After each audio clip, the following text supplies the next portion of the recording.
Indore bypass पर car सवारों और बस यात्रियों को निशाना बनाकर लूटपाट करने वाली ठग गैंग के 5 सदस्यों को पुलिस ने गिरफ्तार कर लिया है। तीन इमली बस स्टैंड पर लूटपाट की तैयारी करते हुए पकड़ाए गए इन आरोपियों ने पिछले 2 महीनों में 15 से अधिक वारदातों को अंजाम दिया था। वहीं डीसीपी विनोद कुमार मीणा ने बताया कि आरोपियों का तरीका सुनसान जगहों पर कार और बस सवारों को निशाना बनाना था। वे एक्सीडेंट या छेड़छाड़ का बहाना बनाकर लोगों को डराते और फिर लूटपाट करते थे। आरोपी अरशद, शाहरुख, आवेश, शाहिद और सलमान सभी आजाद नगर के रहने वाले हैं। पुलिस जांच में सामने आया कि ये लूट के पैसे ऑनलाइन ट्रांसफर कर अपने खातों में जमा करते थे। पुलिस ने आरोपियों के खाते से 75,000 रुपए के लेन देन की जानकारी जुटाई है और अन्य फरियादियों की तलाश जारी है। देखिए कि जैसा आप सभी को विदित है, पिछले कुछ दिनों से सोशल मीडिया के माध्यम से भी और साथ ही साथ न्यूज़पेपर में भी काफ़ी वाइडली इसको कवर किया गया था कि एक गैंग जिसको खटखट गैंग का नाम दिया गया था, जो मुख्यतः जो भी इंदौर के बाईपास के इलाके हैं, जैसे नेमावर ब्रिज हो गया, 140 स्कीम नंबर हो गया, वहाँ पे ये लोग ऑपरेट किया करते थे। जो इनकी मोडस ऑपरेंडी रहती थी वो इस प्रकार से रहती थी कि ये एक झूठा एक्सीडेंट अपना करवा लिया करते थे और जो भी गाड़ी रहती थी उसके पास जाके बोलते थे कि आपके द्वारा व्यक्ति का एक्सीडेंट किया गया है। तत्पश्चात जब आदमी बाहर निकलता था तो इनके काफ़ी और दोस्त भी बगल में छुपे हुए रहते थे, जो चाकू और हथियार के साथ आके अड़ीबाजी करके एक्सटॉर्शन करके जो कंसर्न आदमी रहता था उससे पैसा चुरा के ले जाया करते थे। तो इस प्रकार इन्होंने थाना आज़ाद नगर के अंदर 2 घटनाओं को अंजाम दिया और साथ ही साथ हमारे द्वारा इस पूरे ही प्रकरण में सभी डीसीपी से भी बात की गई है और क्योंकि ये प्रकरण बाईपास में और भी जगह हुए हैं तो सभी से जानकारी इस विषय में मंगाई भी जा रही है। तो हमारे द्वारा इस खटखट गैंग जो काफ़ी समय से सोशल मीडिया पे भी एक्टिव थी, साथ ही साथ वाइडली न्यूज़पेपर ने भी कवर किया था, इसमें कुल हमारे द्वारा 5 लोगों को राउंड अप कर लिया गया है। 2 गैंग इसमें मुख्य तौर से, एक जो खजराना से ऑपरेट करती थी और एक 3 इमली से ऑपरेट करती थी। दोनों गैंग के मेंबर हमने इसमें राउंड अप कर लिए हैं। इनके द्वारा चूँकि ये लोग या तो कैश, अगर किसी के पास कैश मिलता था तो उससे कैश ले लिया करते थे, अन्यथा फ़ोन पे के माध्यम से या डिजिटल पेमेंट के माध्यम से अपने बैंक अकाउंट में पैसा ट्रांसफ़र करवा लिया करते थे।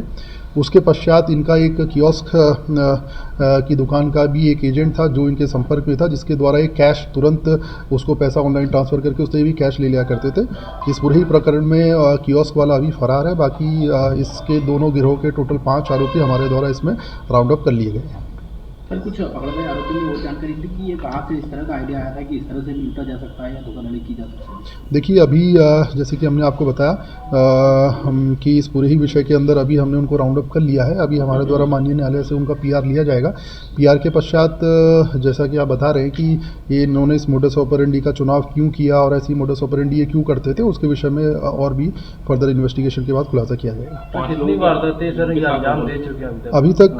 कुल थाना आज़ाद नगर के अंदर इनके द्वारा की गई 2 वारदातें हमने की हैं। इनके द्वारा कुल 6-7 वारदातों को स्वीकारना पाया गया है। हमारे द्वारा इसीलिए इस पूरे संदर्भ में सभी डीसीपी से भी चर्चा की गई है कि वहाँ पे अगर कोई फरियादी द्वारा आवेदन दिया गया है या कोई फरियादी है तो उसको तत्काल थाना पुलिस आज़ाद नगर से संपर्क करें ताकि इस विषय में और भी एफआईआर रजिस्टर कराई जा सके। इनके ग्रुप में और भी कोई लोग हैं 5 के अलावा? डेफिनेटली इनके ग्रुप के अंदर, जैसे कि मैंने बताया, हमने कंप्लीट 3-4 लोग अभी फरार हैं डेफिनेटली इस ग्रुप के, बट इसके जो मुख्य जो मेन जिनको ये लीडर मानते थे वो दोनों हमारी हिरासत में, एक जो ग्रुप खजराना से ऑपरेट करता था, एक ग्रुप आज़ाद नगर से ऑपरेट करता था। तो उनके दोनों जो मुख्य सरगना है वो हमारे कब्जे में है। बाकी 2-3 लोग फरार है जिनको भी हम जल्दी राउंड अप कर लेंगे। सर, इंदौर के अलावा कहीं और भी सक्रिय थी क्या?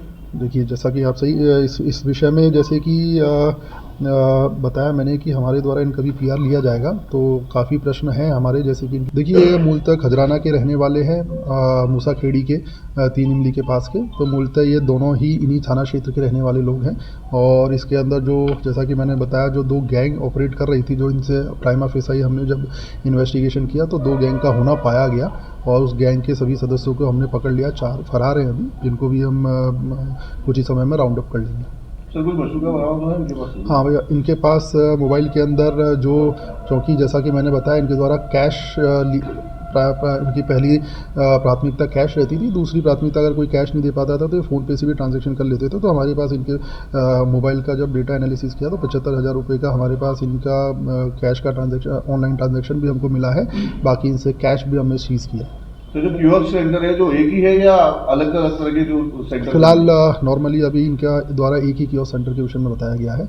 नॉर्मली भी ये ज़्यादा लोगों को टच नहीं करते थे गोपनीयता बनाए रखने के लिए, तो फिलहाल अभी एक ही कियोस्क सेंटर का नाम आया है। फर्दर विवेचना में और खाता है तो उनको भी डेफिनेटली, जैसा कि आप सबको पता ही है, हमारे द्वारा बैकवर्ड ट्रेसिंग करके सभी को आरोपी बनाया जाता है जो किसी ना किसी वे में क्राइम को सपोर्ट करते हैं या क्रिमिनल को शरण देते हैं। जैसा कि मैंने बताया 75,000 का हमारे पास अभी ट्रांजैक्शन हमको मिला है उसके अंदर, अकाउंट के अंदर। और जैसे कि हमने सभी से अभी पूछा भी है, सभी डीसीपी से, कि और थानों वार भी कि आज़ाद नगर को कृपया संपर्क करें अगर आपके यहाँ पे ऐसा कोई भी फरियादी है या कोई आवेदन थाने पे किसी द्वारा दिया गया है तो। सर गैंग तक कैसे पहुंची थी? देखिए काफ़ी लंबे समय से, जैसा कि मैंने आपको बताया, मीडिया के अंदर काफ़ी लंबे समय से कवर हो रहा था, तो हमारे द्वारा इस पूरे संबंध में काफ़ी लोगों को सिविल में लगा, क्योंकि इनका जो समय रहता था वो नॉर्मली रात्रि में लोग करते थे। हमारी जैसे कि हमारे द्वारा रात्रि गश्त प्रॉपर तरीके से बल को डिप्लॉय किया जाता है, तो इसमें हमारे द्वारा कुछ सादा वर्दी का बल सिर्फ और सिर्फ इसीलिए उन क्षेत्रों में लगाया गया था कि इस प्रकार की जो घटना, जो क्योंकि हमें इतने सारी वारदातों से क्लियर हो गया था कि इनका जो एरिया कौन सा, ऑपरेशन का एरिया कौन सा है, तो वहाँ पे हमारे द्वारा बल को लगाया गया था। हमारे द्वारा कुछ लोगों पे संदेह पहले से ही था, किंतु जब उनकी उपस्थिति को वहाँ पे चेक किया गया, देखा गया और उनको जब जमा तलाशी ली गई तो उनके पास से हमको हथियार भी प्राप्त हुए, तो तत्पश्चात उनसे फर्दर इंटरोगेशन करने के पश्चात ये खुलासा हुआ। सर पुलिसकर्मी बनकर जो पुलिसकर्मी थे जो शादी वादी में थे, उनको भी ठगने का प्रयास किया गया? डेफिनेट नहीं, देखिए मतलब हमारे द्वारा पुलिसकर्मियों को सादा वर्दी में इसलिए लगाया गया था क्योंकि जैसे कि मैंने बताया, हमको उनका स्पॉट क्लियर हो गया था कि ये बेसिकली कहाँ पे ऐसी वारदातें करते हैं। तो हमारे द्वारा पुलिस का जो 2-2 की टुकड़ी में खुफिया वालों को इस विषय में लगाया गया था उनके द्वारा, और इससे पहले भी, क्योंकि हमारा जो टेक्निकल एनालिसिस था, हमने टेक्निकल एनालिसिस के आधार पर कुछ लोगों को संदेही भी बनाया था इसमें, जो फरियादी आए थे, तो उसके आधार पर हमने जब टीम को डिप्लॉय किया तो इन लोगों की उपस्थिति हमको वहाँ प्राप्त हुई। उपस्थिति के पश्चात जब हमने इनको पकड़ के इनकी जमा तलाशी ली तो इनके पास हमको मोबाइल के अंदर काफ़ी ट्रांजैक्शन मिले अननोन लोगों के, जिसमें से जो हमारा एक फरियादी था आज़ाद नगर में, उसका ऐसा कहना था कि उसके द्वारा भी 10,000 रुपये का फ़ोनपे के थ्रू ट्रांजैक्शन किया गया था। तो उसमें साहिल नाम के एक व्यक्ति उसमें एक ट्रांजैक्शन 10,000 का मिला, जिससे पुष्टि हुई कि ये लोग वही थे। साथ ही साथ इनके पास चाकू भी थे जो मोडस ऑपरेंडी से इस्तेमाल किया करते थे, तो इस प्रकार इनके खिलाफ कार्रवाई की गई है।